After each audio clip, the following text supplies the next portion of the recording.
मंगलाष्टक स्तोत्रामध्ये चौथा श्लोक बघत होतो आपण. काय सांगितलं होतं त्याच्यामध्ये?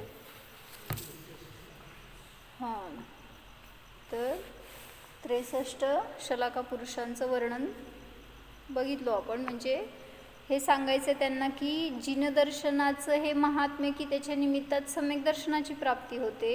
सम्यक दर्शनाचं महात्म्य की अशा पदांचा आश्रव बंद होतो. म्हणजे तीर्थंकर पदवी किंवा चक्रवर्ती, नारायण, प्रतिनारायण आदी. मग या सगळ्या पदांना कोण प्राप्त होतं? तर ज्याचं विशिष्ट पुण्य असतं असा तो जीव जो सम्यक्त्व सहित होता त्यालाच या पदांची प्राप्ती होते. म्हणून सांगायचं की सम्यक दर्शनाचं काय म्हणायचं असं महात्म्य आहे की ते ज्या जीवाने सम्यक्त्व ग्रहण केलं त्या जीवाला भविष्यामध्ये कधीही कुठली हानी होणार नाही किंवा कधी कुठले उदय त्रस्त करणार नाही. उदय येणार की, पण त्या निमित्तात हा विचलित होणार नाही जर सम्यक दर्शनामध्ये दृढ राहील तर.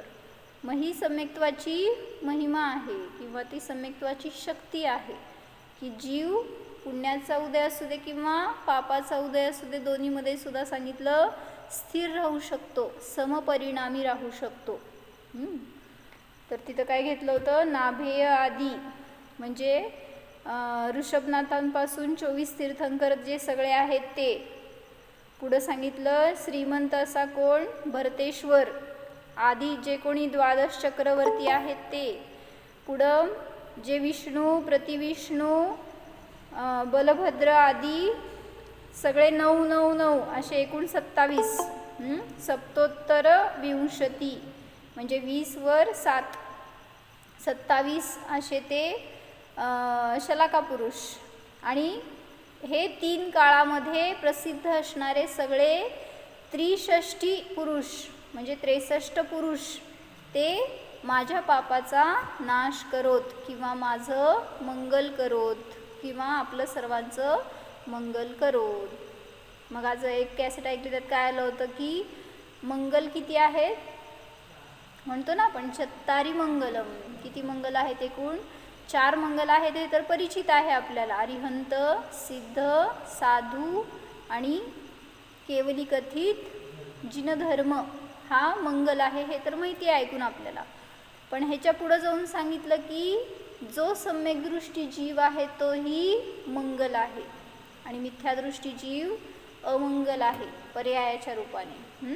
आणि द्रव्यदृष्टीने तर जीवमंगलम, सगळे जीव कुठल्याही पर्यायात असो ते मंगलच आहेत. असं आलं आहे सगळं धवलामध्ये प्रकरण. तर मला एक चांगलं काय वाचायचं होतं आज. प्रवचनसारच्या 6व्या गाथेमध्ये काय सांगितलं म्हणा? प्रवचनसार संपज्जति निर्वाणं देवासुरमणुयराय विहवेहिं जीवस्य चरितादो दंसननाणपहाणादो. काय सांगितलं? जो जीव दर्शन ज्ञान प्रधान चारित्र्यामध्ये स्थित असतो म्हणजे सम्यक दर्शन, सम्यक ज्ञान, सम्यक चारित्र्यामध्ये स्थित असतो तर तो जीव कशाला प्राप्त करत नाही? तर सगळ्या वैभवाला प्राप्त करतो. देव, असुर, मनुष्य राजा. काय म्हणले? मनुयराय म्हणजे मनुष्येंद्र म्हणजे सगळ्यांचे राजा. देवाचा राजा, असुरांचा राजा आणि मनुष्यांचा राजा म्हणजे इंद्र. जे कोणी असतील त्या सगळ्या वैभवाला प्राप्त करतो. हे सम्यक दर्शनाचं महात्म्य. आणि त्यापुढं जाऊन सांगितलं संपज्जति निर्वाणम, निर्वाणाची संप्राप्ती करतो. मग आपल्याला अल्टिमेट एम काय आहे आपलं? सम्यक दर्शनाचं तर फळ सांगितलं की नियमाने निर्वाणाला ते देणारच आहे. तर म्हणून सांगितलं आपलं लक्ष काय आहे? तर अशा शाश्वत सुखाची प्राप्ती. मग तो स्वभाव आहे जो की तुम्हाला निरंतर नित्य सुखामध्ये ठेवणारा आहे. सुखमय आहे ना तो. त्यामुळं त्याची प्राप्ती केली असताना पर्यायामध्ये नियमाने आपल्याला सुखच राहणार, दुःखाचा नाश होणार. आणि मग त्या सम्यक्त्वाबरोबर असणारं पुण्य कोणाला देणार आहे? जे शुभ भाव आहे ते नियमाने पुण्याला देणार आणि ते पुण्य वैभवाला देणार. म्हणून त्यांनी एक वाक्य काय सांगितलं? सम्यक दर्शन वैभवाला देत नाही. म्हणजे तुम्ही म्हणताय ना सम्यक दृष्टी जीव चक्रवर्ती होतो, नाहीतर त्या सगळ्या 6 खंडाचा अधिपती होतो. हां, मग ते सांगायचं त्यांना की सम्यक दर्शनाचे काम वैभव देणे नाही.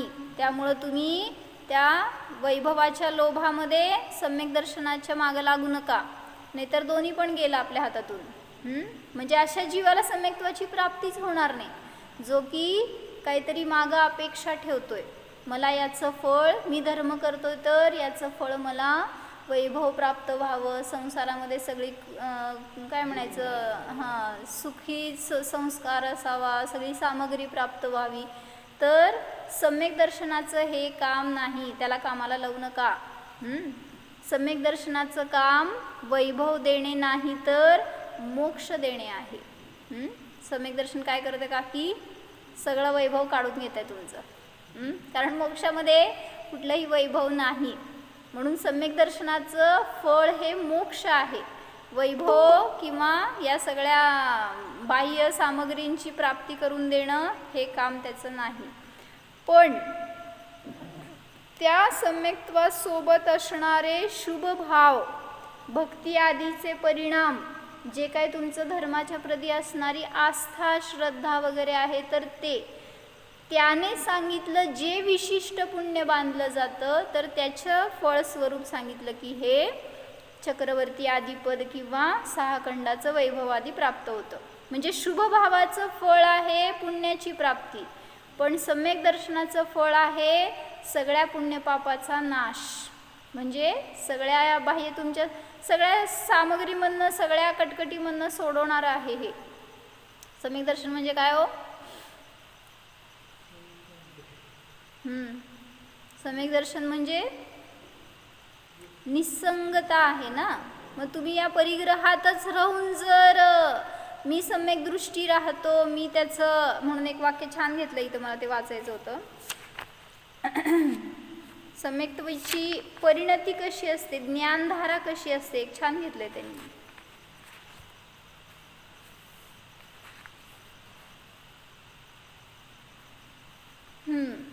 ज्ञानी की दृष्टी सराग चारित्र पर नहीं रहती. म्हणजे आता काय म्हणायचं, थोडंसं ढोबळ बघितलं की आपण की 63 शलाका पुरुष कोण, कसं ते प्राप्त होतं पद, किंवा तिथं काय काय त्यांना प्राप्त होतं त्या पदामध्ये वगैरे वगैरे, हे सगळं तर ढोबळ बघितलं. प्रथमानुयुगामध्ये सगळं मिळणार आहे, पण त्याच्या जरासं आत शिरू ना आपण की ते पद का प्राप्त झालं, त्याचे परिणाम कसे असतात जेव्हा की सम्यक दर्शनाला तो प्राप्त झालाय, किंवा सम्यक दृष्टीची परिणती कशी असते, हे जर असं पुढं जाऊन आपल्याला कळालं तर काय म्हणायचं, त्याचं मूळ रिझन समजेल आपल्याला की का ते अशा पुण्याला, अशा वैभवाला, अशा सुख सामग्रींना प्राप्त झाले, हे कळेल.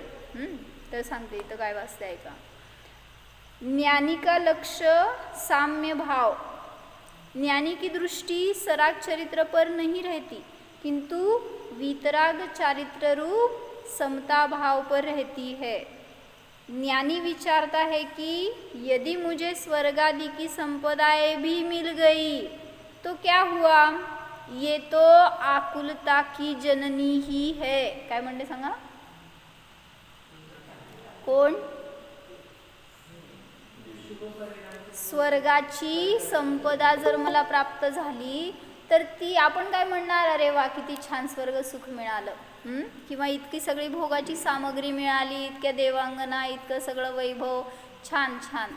कुठं जायचं इथून मरून? कुठं जायचंय काका? मरायचं का नाही? मरणार की आपण, मरून कुठं जायचंय? मुक्त व्हायचं. तर इथून सुटून कुठं जायचंय आपलं लक्ष? जर स्वर्गात जायचंय, तिथले भोग भोगायचे, असे जर भाव असतील तर सांगितलं काय म्हणायचं, इथं उलट उत्कृष्ट पदात होतो, काहीतरी संयम घेतला होता, धर्माच्या सानिध्यात होतोय, धार्मिकांच्या सानिध्यात होतोय, निरंतर ज्ञान ध्यानामध्ये रत होतोय, पण इथून स्वर्गाच्या अपेक्षेने काय झालं, सगळ्यापासून च्युत झालो. आणि आम्हाने आजच काहीतरी चाललं होतं विषय, त्यावेळेस म्हणले आज जर तुम्ही सम्यक्त्वाची प्राप्ती नाही केली, तुम्ही काय म्हणताय जाऊन देवलोकामध्ये मग करू, तिथून समोर शरणात जाणार, सिमंदर भगवंतांसमोर दिव्यध्वनी ऐकणार आणि सम्यक दृष्टी होणार, आम्हाला काय अवघड आहे. इथं म्हणले तुम्हाला तुटपुंज एवढंसं वैभव नाही तर असं चिकटून घट्ट बसलोय त्याला आपण. आणि काय करतोय, मोही इतकं होतोय की नसलेल्या वैभवाची तर खूपच आसरव चालू आहेत. ते मिळवावं, हे पाहिजे ते पाहिजे वगैरे, हे गोळा करू, हे ठेवू जवळ. तर इथं एवढंसं मिळालंय तर ते आपल्याला सुटेना, त्याचे भाव सुटेना. आणि मग तिथं गेल्यावर तर देवलोकामध्ये कशाची कमी नाही, इतकं भरभरून मिळणार आहे. कल्पवृक्ष आहेत समोर, आणि वृद्धी आहेत स्वतःजवळ, त्या जीवाजवळ. आणि मग त्याच्यात एकदा आसक्त झाल्यावर कोणाला कसला आत्मा दिसणार आहे का, देव आठवणार आहेत का काय, सगळं विसरून जातो तो जीव. म्हणून सांगितलं आज करा तर सुरक्षित राहताल, कुठेही गेला तरी सुद्धा. मग तुम्ही भले देवलोकात असा किंवा नरक लोकात असा. मग ते ह्याच्यात छान आलंय, ते सगळं मला वाचायचं होतं, 1 मिनिट घेते मी. जब तक काय सांगितलं, जेव्हा स्वर्गादीची संपदा प्राप्त होईल तर ती नियमाने आकुलतेची जननीच असणार आहे.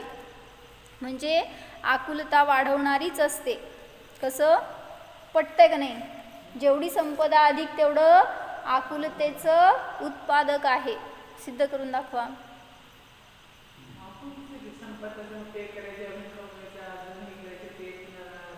आता बास म्हणले की काका, आता बास मी समाधानी आहे म्हणते का नाही, बघा समाधान झालं का नाही त्यांना का पाहिजे अजून. म्हणजे त्यांनी एक उदाहरण सांगितलं, त्यांनी एक उदाहरण सांगितलं की म्हणले एक मुलगा होता आणि तो खेड्यात राहत होता, शेती करत होता. किती त्याचं मिळणार, त्याचं कमाई तेवढी मिळत होती त्याला, म्हणजे शेतात काम करत होता. आणि मग त्याला कोणीतरी ऑफर दिली की चल एवढं तुझं ज्ञान चांगलं आहे तर काहीतरी शहरात जाऊन त्या ज्ञानाचा वापर कर, तुला भरपूर पैसा मिळेल. मग तो म्हटला की नको, मी इथं आहे त्यात सुखी आहे, सकाळ संध्याकाळचं जेवण मिळतं आहे, राहायला घर आहे, बास काय आवश्यकता नाही आहे लई, पाहिजे तेवढा पैसा हातात आहे, थोडाफार बास आहे, तेवढ्यात मी सुखी आहे. पण त्या शहरातल्या मित्रांनी प्रलोभन दिलं की नाही, तुला ह्याच्यापेक्षा भरपूर अधिक धन मिळेल, सगळं अजून तुला सुखसोयी मिळतील, तू चल एकदा बघ तरी. झालं, गेला त्याच्याबरोबर शहरामध्ये. तर तिथं काय नोकरी मिळाली, घर मिळालं, आता राहायला जागा मिळाली, सगळं झालं. आता पैसा भरपूर यायला लागला हातात. काय म्हटलं, घरात होता ना, गावात होता तेव्हा एक किती समजा 1000-10,000 रुपये येत असतील हातात त्याच्या. आता इथं आला शहरात तर हजारो रुपयांमध्ये खेळू लागला. पण गावामध्ये एक संतुष्टता होती ना, एक परिणामात शांती होती की बास समाधानी एवढ्यात. आता शहरात आल्यावर किती हजारो लाखो मिळाले तरी अजून पाहिजे, अजून पाहिजे. काय झालं, मग म्हणजे कसं वाढत गेलं बघा की परिणामांमध्ये ते आश्रव. मग समाधान नष्ट होत गेलं. कशासाठी सांगत होते, म्हणजे जेवढी संपदा अधिक असणार आहे तेवढं आकुलतेचं उत्पादकच असणार आहे. म्हणून कमी ठेवा जवळ सामग्री तर निर्विकल्पता खूप असेल. आम्हा पण नेहमी सांगतात ना, जेवढे घरात तुम्ही जास्त वॉलपीस लावणार, कुठंतरी शोकेसमध्ये काय काय वस्तू ठेवणार, सगळ्याची स्वच्छता आणि त्याचे जीव काढत बसायचं, त्याला स्वच्छ करत बसायचं, कोणाचं काम आलं. ठेवा ना जरा सगळं रिकामं ठेवा, बस ज्ञान देण्यासाठी भरपूर वेळ मिळेल. स्वच्छता करत नाही.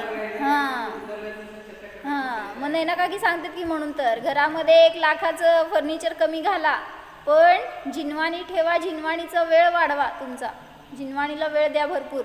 आपण ते वेळ ठेवतोय बाजूला. आणि आम्हा सांगितलं सगळं बायकांचं काय काम, म्हणते भरपूर वेळ मिळाल्यावर बायका काय करते. म्हटलं काय काम नव्हतं, सगळं झालंय, साफसफाई झाली, स्वच्छता झाली, जेवण झाली, सगळं झालं, काम नाही आहे म्हणल्यावर करमे ना त्या बाईला. तर तिने काय केलं म्हणे, टिपातलं पाणी काढलं आणि छोट्या छोट्या भांड्यात घातलं, आणि परत ते छोट्या भांड्यातनं परत टिपात घातलं, परत टिपातनं त्याच्यात. शाणी कळडी. बायकांचा स्वभाव म्हणले असा असतो. म्हणजे राक्षस आहे बुद्धी, म्हणजे एक आपली, त्याला खाद्य लागतं काहीतरी. मग हे बाकीचं काहीतरी करत बसण्यापेक्षा उलट याच्यामध्ये उपयोग जोडला तर आपण कल्याण होईल आपलं.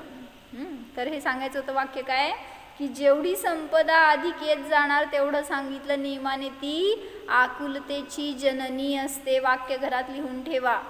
काय वाक्य? काय वाक्य?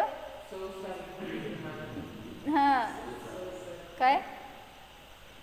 प्रलय सामान सो, हां प्रलय पलभर का सामान सो साल का. प्रलय किती? एका क्षणात प्रलय आला तर सगळं उद्ध्वस्त करून टाकणार आहे. पण सामान किती गोळा केलाय? 100 वर्ष जगणार आहे म्हणल्यावर नको का पाहिजे सगळं? कधी मरणार आहे हे माहीत नाही, आणि जगणार एवढं आहे म्हणून एवढं सगळं गोळा करून ठेवलं. त्याचं निमित्तात मिळालेलं पाप किती गोळा केलंय हे बघत नाही आहे. म्हणून सांगितलं जेवढी संपदा अधिक तेवढी आकुलता अधिक असते. मग चक्रवर्तीला किती आकुलता हो? तुमच्याकडे एवढंसं अधिक झालं तर आकुलता म्हणतोय. चक्रवर्ती कर षटखंड आणि इतकं सगळं वैभव, मग त्याला किती आकुलता?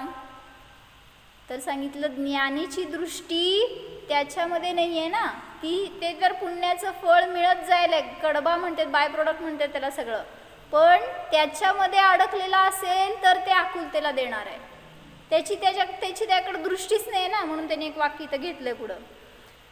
जब तक ये संपदाएं रहेगी नित्य नई आकुलता ही उत्पन्न करती रहेगी और जब उनका विनाश होगा तब महान संकलेश उत्पन्न होगा. काय म्हणले?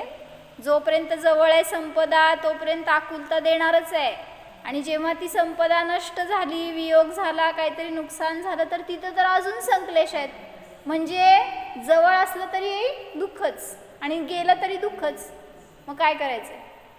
कुठं ठेवायचं? शेजाराकडं? दुःख, आपलं दुःख पेटीत काय म्हणतात लॉकरमध्ये जपून ठेवलंय, ते दुःख आहे असं बघत नाही त्याला आपण.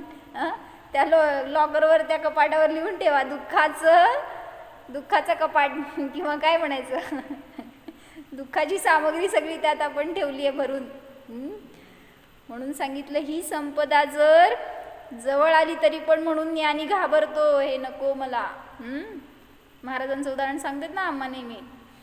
काय झालं होतं की ते कोणीतरी परगावचे आले होते आणि त्यांनी तिथं पुस्तक वगैरे बघितले आणि पुस्तक घेतलं, ते त्यांना आवडलं. ते म्हणले हे आम्ही घेऊ का? महाराज म्हणले घ्या. मग त्यांनी त्याच्यावर प्राईस बघितली, काय तर लिहिलेलं होतं, आणि त्यांनी ते काय पैसे होते ते, कोण नव्हतं मंदिरमध्ये, महाराज एकटेच होते दुपारच्या वेळेस. मग ते म्हणले कुठे ठेवू पैसे? महाराज काय सांगणार आहेत? मग महाराज म्हणले बाहेर ट्रस्टी असतील तर त्यांना विचारा, कोणी असतील तर. असं मागं महाराज भवनमध्ये राहत होते आणि समोर मंदिर होतं ना. मग ते म्हणले कोण बाहेर असतील तर त्यांना विचारपूस करा आणि द्या म्हणून. मग तरी पण ते बघितले आणि कोण नाही आहे म्हटल्यावर ते आणून पैसे तिथं त्या कपाटातच ठेवले जिथं महाराज बसत होते.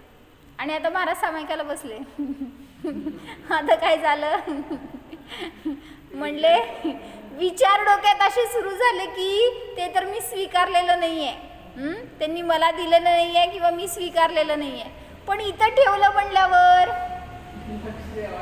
विनाकारण त्याच्याबद्दल म्हणले जवळ ठेवलं नाही सामग्री तरी सुद्धा काय म्हणायचं आवासामध्ये तिथं सगळं त्यांनी सोडलेलंच होतं, काय त्यांचं नाही आहे तिथं, पण तरी सुद्धा ते पैसे इथं आणून ठेवले तर कोणाची तर नजर जाणार, काहीतरी वाईट भाव होणार, काही असेल तर हे विचार यायला लागले तर सामायिकामध्ये बाधा झाली त्यांना. आणि लगेच कोणतरी आलं नंतर दर्शनाला तर सांगितलं हे पैसे तिकडे घेऊन जावा. म्हणजे आपल्याजवळ ते दुःखाचं सामान नको, अशी त्यागीची, अशी ज्ञानीची दृष्टी असते, अशी त्यांची चर्या असते. आणि आपण आणा द्या आम्हाला चाललंय दुर्लक्ष्मी तर ये, जवळ ये, लवकर ये, अजून ये, अशी असते परिणाम. तर सांगितलं जब उनका विनाश होगा तब महान संकलेश होगा. संपदेची प्राप्ती आकुलतेची जननी आणि संपदेचा वियोग संकलेशाचं कारण. काय म्हणले? वाक्य लिहून ठेवू आपण इथंच, आपणच वाचू 4 वेळा. काय वाक्य?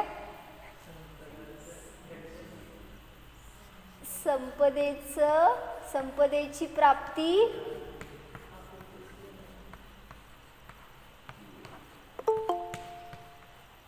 आकुलतेची जननी. पुढं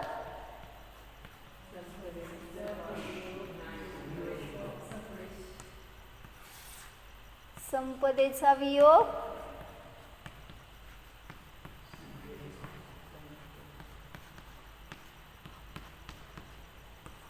संक्लेशाची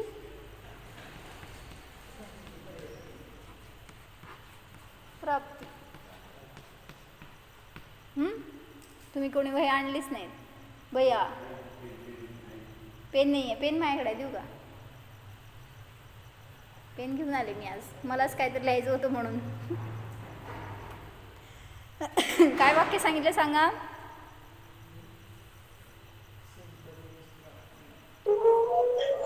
संपदेची प्राप्ती आकुलतेची जननी आणि संपदेचा वियोग संक्लेशाची प्राप्ती. कुठं लिहिलं?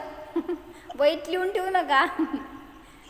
तिथं कपाटावर लिहा तुमच्या, जिथं तुमचे काय म्हणतात दागिने ठेवलेत, कुठं पैसा ठेवलाय, आपलं वैभव जिथं ठेवलंय ना, अशा ठिकाणी लिहून ठेवा की हे संक्लेशाचा हार, किंवा काय म्हणायचं ते सगळ्या दागिन्यांवर वेगवेगळी नावं लिहायची, म्हणजे सगळे दागिने एकदम सुटून जावेत. परिणामातून सोडा तर बाहेरून सुटायला काय वेळ लागणार नाही. ज्ञानी जन तो यही विचारा करते हैं कि हमारे उपयोग में परपदार्थ आवे ही नहीं. ज्ञानीच्या ज्ञानामध्ये काय आहे? सतत ज्ञानच आहे. ज्ञानाला सोडून बाह्य कुठलेही पदार्थ आले तर ते ज्ञान राहत नाही, अज्ञान होतं. म्हणून ज्ञानीची इच्छा काय आहे? माझ्या ज्ञानामध्ये उपयोगामध्ये परपदार्थ यायलाच नको. म्हणून त्यांनी ते वाक्य घेतलंय ना, चक्रवर्ती की संपदा इंद्र सारिखे भोग काक बीट समगिनत है सम्यक दृष्टी लोग. काय म्हणले? चक्रवर्तीची संपदा आणि इंद्रासारखे भोग ज्ञानीला जर मिळाले तर ज्ञानीचे काय भाव? हे सगळं काक वीट सम आहे. कावळ्याच्या वीट शीट म्हणतात ना, काय म्हणतात, कावळ्याच्या घाणप्रमाणे आहे, विष्टाप्रमाणे आहे. हां, कावळ्याची विष्ठा किती आपल्याला प्रिय. कुठून पडली तर कसं झटकू, कसं धुवू, कसं त्यापासून दूर होऊ, असे. मग तसं म्हणलं वैभव हे ज्ञानीला असं वाटतं काक बीट सम. तशी दृष्टी कधी प्राप्त होणार आहे? जेव्हा त्या संपदेपेक्षा महान संपदेची प्राप्ती होणार आहे तेव्हा. अनमोल रत्नांची प्राप्ती होणार आहे तेव्हा. आणि ते रत्न आहेत कुठं? बाहेर शोधायला जाऊ नका. तर तिथं सांगितलं जेव्हा स्वभाव मिळणार आहे ना दृष्टीमध्ये, त्यावेळेस तिथं सगळ्या सुखाचं साधन आहे तेच. आणि तो निर्णय झाला तर बहिरंगातून सहज हे सगळं दूर जाणार आहे. ज्ञानीजन कर्मों के विपाकवश पदोचित सर्व कार्य करते हुए भी अपने स्वभाव में जागरूक रहते हैं. उनकी दृष्टि सदा अपने ज्ञातृत्व दृष्टुत्व स्वभाव पर ही रहती है. सभी की दृष्टि किसी न किसी प्रोग्राम पर रहती है. मकान बनाने वाले की दृष्टि उसी पर रहती है और 24 घंटे ही उसके साधन जुटाने में व्यस्त रहता है. किती वेळ गेला. इसी प्रकार ज्ञानी की दृष्टि सर्वदा अपने स्वरूप की प्राप्ति पर रहती है. कुठं घर बांधायचं भैया? बाहेर नाही. घर आहे आपलं, त्या घरात राहत नाही, बाहेर राहतोय आपण, हेच चुकतंय. बनलेलं घर आहे जे, त्याच्यामध्ये राहिलो तर बाह्य विकल्प सतवणार नाहीत. और वह उसके पाने के साधन जुटाने में लगा रहता है. ज्ञानी का विचार वस्तु स्वरूप के अनुकूल रहता है. उसे दृढ़ श्रद्धा रहती है कि सर्व द्रव्य स्वतंत्र है. जगत में सर्व तत्वों की स्वतंत्र व्यवस्था है. यह तो निमित्त नैमित्तिक संबंध की विशेषता है कि हमें अपने साथ परद्रव्यों का संबंध हुआ सा लगता है. किती धन आलंय जवळ, त्या धनाचा संयोग झाला म्हणल्यावर वाटतंय त्याला की हे माझं. मग त्याला स्वीकारलंय ना जोपर्यंत ज्ञानामध्ये, तोपर्यंत आकुलता आहे. भलेही ते तुमच्या जवळ नसेल ते धन, ते वैभव, तरी सुद्धा हे माझं, हे भावच तुम्हाला दुःख देणार आहेत. म्हणून सांगितलं भरत चक्रवर्ती कसे होते हो, ते भजनात सांगितलं ना काय,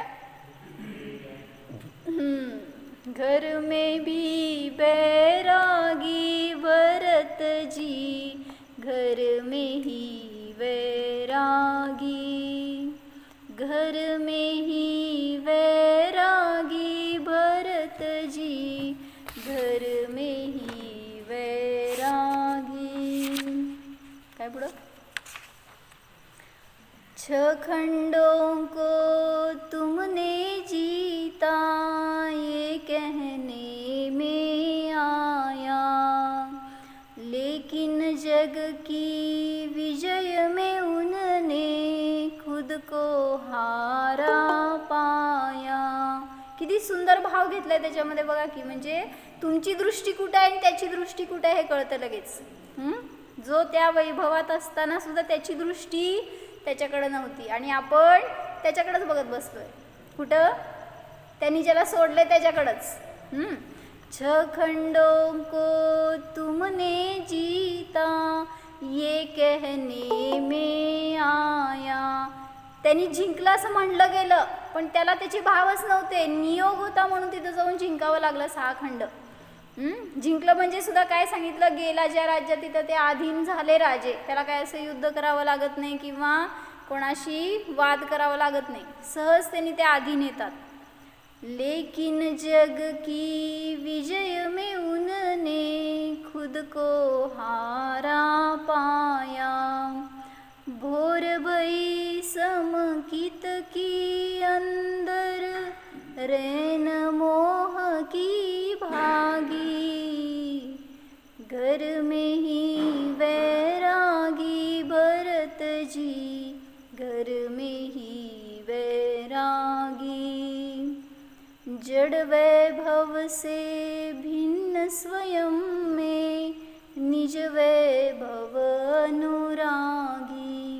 सगळ्या जड वैभवात असले तरी सुद्धा निज वैभवाचे ते अनुरागी होते. अजून पण पुढं छान घेतलंय त्यांनी की जेव्हा 6 खंड जिंकायला गेले त्यावेळेस तिथं दिव्यध्वनी खिरत होती भगवंतांची. त्यावेळेस इतकं त्याला खेद होता अंतरंगामध्ये की मला ही दिव्यध्वनी सोडून जावं लागतंय. आणि किती दिवस गेले म्हणलं, 6 खंड जिंकायला 60,000 वर्ष तेवढंच घेतलेत ना. तर इतके दिवस ते सांगितले त्यांना भगवंतांची दिव्यध्वनीपासून दूर राहावं लागलं. त्यामुळे इतका खेद होता त्यांच्या अंतरंगामध्ये की मला हे करावं लागतंय. आणि म्हणजे इतकं चांगलं उत्कृष्ट सानिध्य सोडून मला दूर जावं लागतं, ह्याच्याबद्दल खूप खेद होता त्यांना अंतरंगातून.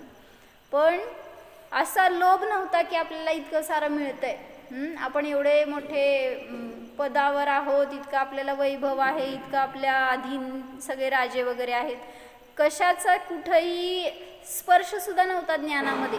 अशी परिणती ज्ञानीची असते. चक्रवर्ती थे 6 खंडों के पर अखंड अंतर में. सुंदर इतकं भजन ना तुम्हाला मिळत राय का आहे नेटवर. काय म्हणले, 6 खंडाचे चक्रवर्ती होते तुम्ही बघताय, पण अंतर में अखंड थे. पर अखंड अंतर में बाहर से भोगी दिखते थे, बाहर से भोगी दिखते पर योगी अभ्यंतर में. चक्री पद भी नहीं सुहाए, शुद्धात्म रुचि लागी, घर में ही बैरागी भरत जी, घर में ही बैरागी. बाहेरून तुम्हाला भोगी दिसत होते, किती राण्या, किती वैभव, सगळी दृष्टी आपली तिकडंच आहे हो. काय त्यांची परिणती होती इकडं नाहीच आहे. मग तेच सांगितलं की बहिरंगामध्ये तुम्हाला भोगी दिसत होते, पण अंतरंगामध्ये ते योगीच्या योग्य साधना करत होते. काय मी यापासून सगळ्यापासून अलिप्त अस्पर्शी अबद्ध अस्पृष्ट आहे. इतकी परिणती सुंदर होती, त्याचं फळस्वरूप सांगितलं मोक्षाला गेलेत. आणि आपण अजून त्यांनी सोडलेल्या वैभवाला धरून बसलोय, जे आपल्याजवळ कधी आलंच नाही, कधी त्याला आपण पाहिलंच नाही, तरी सुद्धा म्हणजे म्हणलं ना त्यांनी, जेव्हा चक्रवर्ती होते म्हणजे जेव्हा विद्यमान होते कुठं जिथं असतील तिथं चक्रवर्ती, तर त्यावेळीस तिथं असलेल्या सगळ्या 6 खंडातलं सगळं वैभव त्यांचं होतं. कुठं तुम्हाला रत्न हिरे माती मोणी काय मोती माणिक वगैरे मिळाले ना, सगळं वैभव त्यांचं होतं चक्रवर्तीचं. तुम्हाला एक रत्न कुठून मिळालं की किती आहा हो, म्हणजे काहीतरी धन्यतेचा अनुभव. आणि त्याच्याजवळ असे रत्न किती पडून असणार आहेत घरामध्ये, पण राग नाही त्यांच्याविषयी. आणि आपल्याकडं नसताना आपण राग धरून बसतोय, त्यामुळं त्याचा काय म्हणायचं विनाकारण पापाचे भागीदार होतोय. म्हणून त्यांची दृष्टी बघा तर तुम्हाला सुद्धा तशा पदाची, तशा स्वभावाची आणि तशा मोक्षाची सुद्धा सहज प्राप्ती होणार आहे.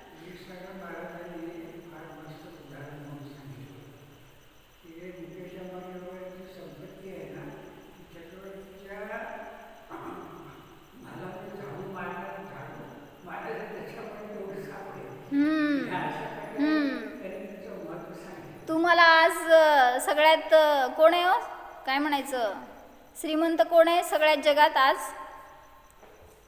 कोणाला माहित आहे? कॅल्क्युलेशन करत बसणाऱ्यालाच माहित असणार आहे. कोणाकडे किती सगळ्यात जास्त संपत्ती कोणाकडे आहे इंडियामध्ये? कोण आहे ज्ञानी? इंडिया काय जगातच की, हा असं म्हणतात ना. जेफ बेझोस, अमेझॉनचा. हा अमेझॉनचा, काय त्याचं नाव? Jeff Bezos. हां, तर त्याच्याकडं आहे. आणि इवन तुमच्या इंडियामध्ये म्हणले ना ते अंबानी वगैरे आहेत, त्यांच्याकडं आहे. तर त्यांनी एक उदाहरण सांगितलं आता की महाराजजी सांगायचे की आज तुम्हाला जो धनिक वाटतोय ना त्याच्याकडं महान संपदा आहे असं वाटतंय, तर त्याची संपदा तुम्ही काय म्हणायचं कॅल्क्युलेट करू शकता, एवढी एवढी आहे वगैरे, पण चक्रवर्तीच्या समोर त्याची संपदा म्हणजे किती आहे हे महाराज सांगायचे. म्हणे की त्या चक्रवर्तीच्या घरात जो झाडू मारायचा ना त्याच्याकडं पण त्यापेक्षा जास्त संपदा असेल. हां, त्याच्याकडं सुद्धा ह्याच्यापेक्षा जास्त संपत्ती असेल.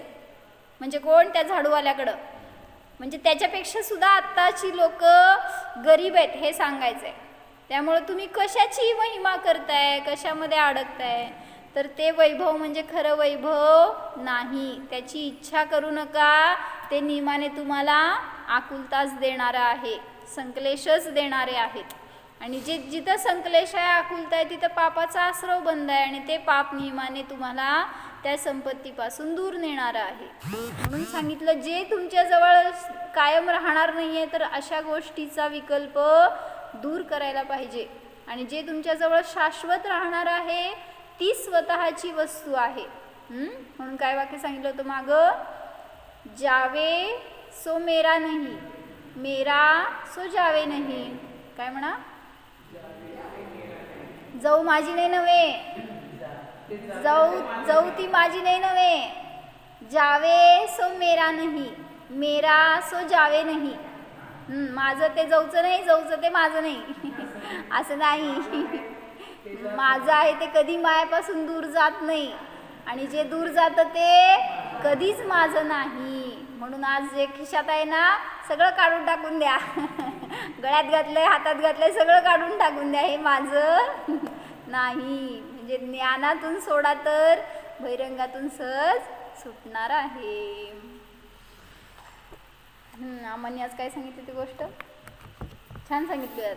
श्रद्धा आणि विश्वासमध्ये काय फरक आहे ह्याच्यासाठी सांगितली होती सचिन भैया, की काय फरक आहे का विश्वास आणि आस्था. विश्वास आणि आस्था याच्यामध्ये आली होती गोष्ट कुठंतरी बहुतेक नेटवर. तर त्यांनी काय सांगितलं की एक ते दोरीवर कसरत करणारे असतात ना डोंबारी का, तर ते तसे होते, दोरीवरनं चालून दाखवत असतात असं. तर असंच एक मनुष्य होता आणि तो खूप मोठं चॅलेंज घेतलं होतं त्यांनी. 25 मजली बिल्डिंग होती आणि त्याच्यावर त्यांनी दोरी बांधली होती. पण तेवढाच तो निष्णात पण होता.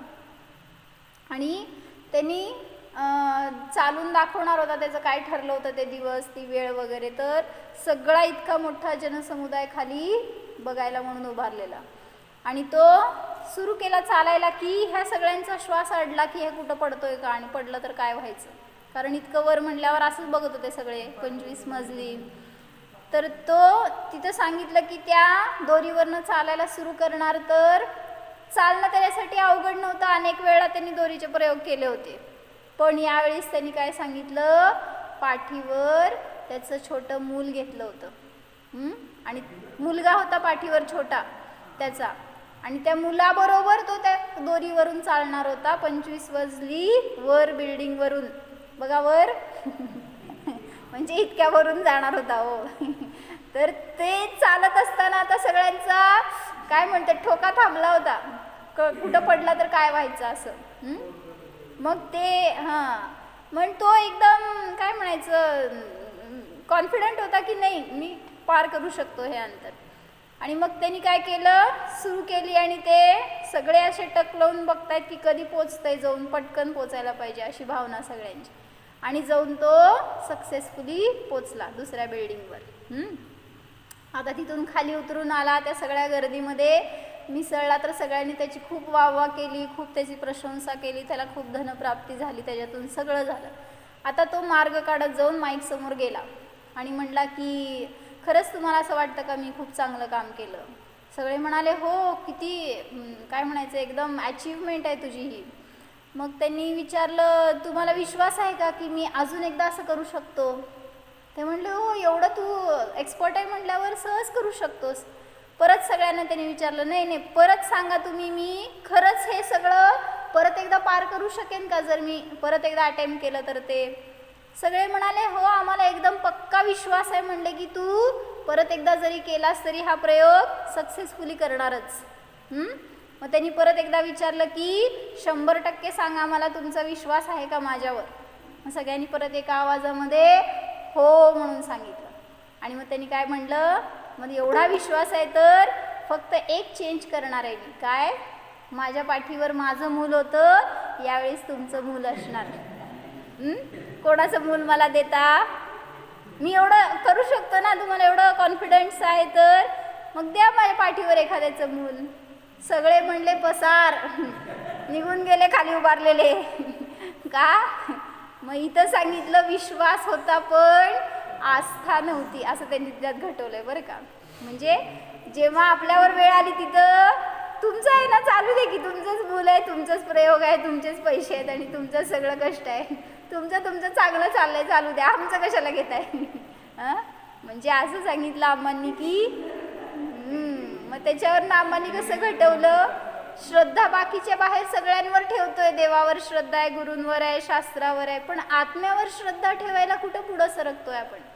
नाही, आहे ना आमची देवावर श्रद्धा बास, पण त्याच्या पुढं जाऊन सांगितलं की तसा मी आहे हे श्रद्धा आणि हा विश्वास तुम्हाला सांगितलं 25 मजल्याच्या वर कुठं मोक्षापर्यंत नेऊन सोडणार आहे. कसं, सक्सेसफुली एकदम, कुठलीही बाधा येणार नाही, कुठं पडणार नाही, कुठं काय लागणार नाही, काही नाही. फक्त हे श्रद्धान दृढ असेल तर. मग असं श्रद्धान होण्यासाठी ध्यान आवश्यक आहे, म्हणून ध्यानाचा प्रयोग करा. जाणा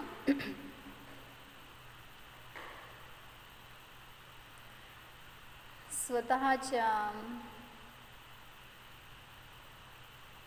अकृत्रिम स्वभावाला जाणा.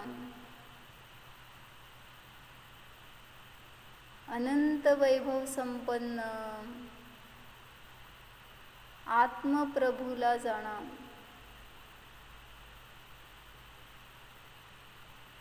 या शुद्ध आत्म्यामध्ये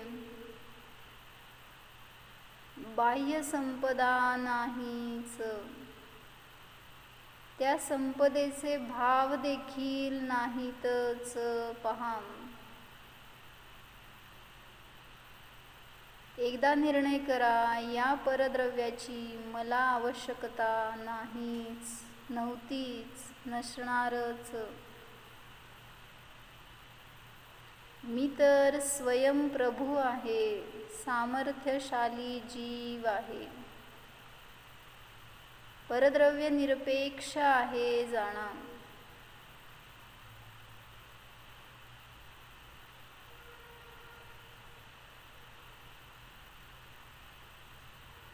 अनंत महिमाशाली निज ध्रुव जाणा.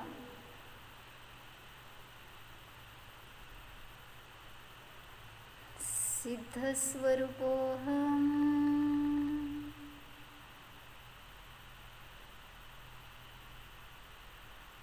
जीवोऽहम्.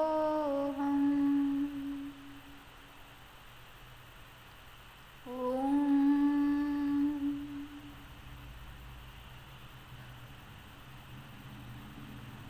विसर्ज.